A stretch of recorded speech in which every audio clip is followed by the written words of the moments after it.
guys, magandang araw sa ating lahat and welcome back ulit sa channel natin. So ngayon guys, may ongoing tayong project ngayon. So hindi pa natin natapos to kasi inaantay lang natin yung isang materials na kailangan natin ilagay dito or yung nire-request ng customer na ilagay natin dito sa panel niya.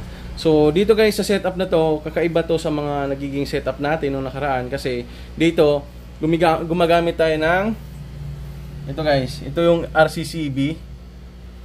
Makikita nyo dito 1, 2, 3, 4, 5 tayo na RCCB dito. Tapos kung makikita nyo guys, may kanya-kanya sila. Yung bawat isang RCCB kasi guys, ito yung isang zone.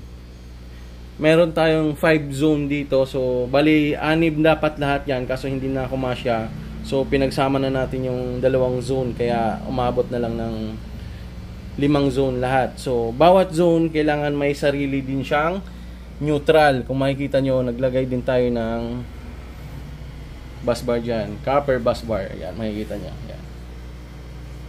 Kailangan kasi bawat zone hiwalay yung bus bar para hindi sila mag-aagawan or basta magkaroon kasi ng conflict guys pag pinagsama mo yung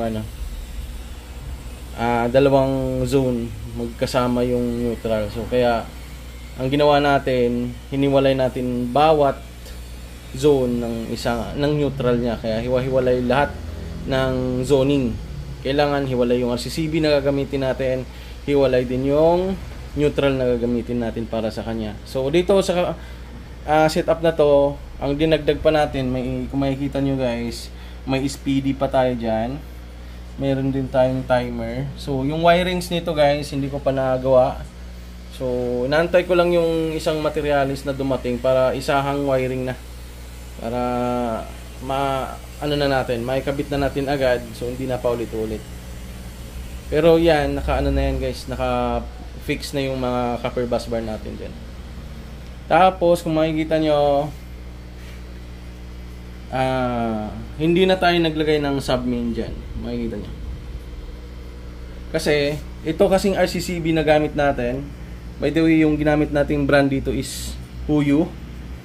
Kung makikita nyo guys, yung neutral nya nandito sa left side, tapos yung line nya nandito sa right side. So yung bus bar natin dito naman gagaling papunta dito.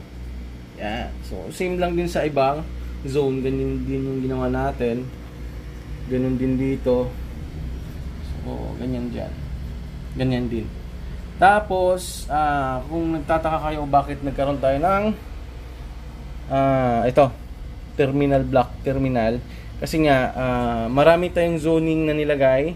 So kailangan nating magkaroon ng splitter or tigi-isang wire kasi guys ang papasok dito. So kailangan natin ng splitter. So ginamit natin to para magiging splitter. Tapos dito natin guys ilalagay din yung over under voltage na monitoring.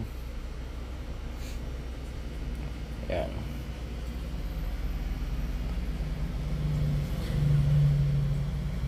Din gagawin ko din to ng diagram kung paano to paano yung diagram natin dito para at least i-share ko din sa inyo kung paano natin ginawa.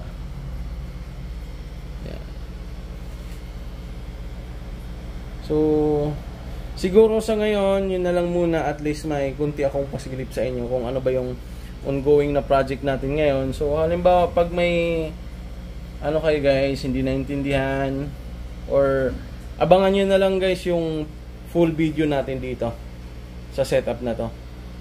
So, sa ngayon, yun lang muna. Maraming salamat!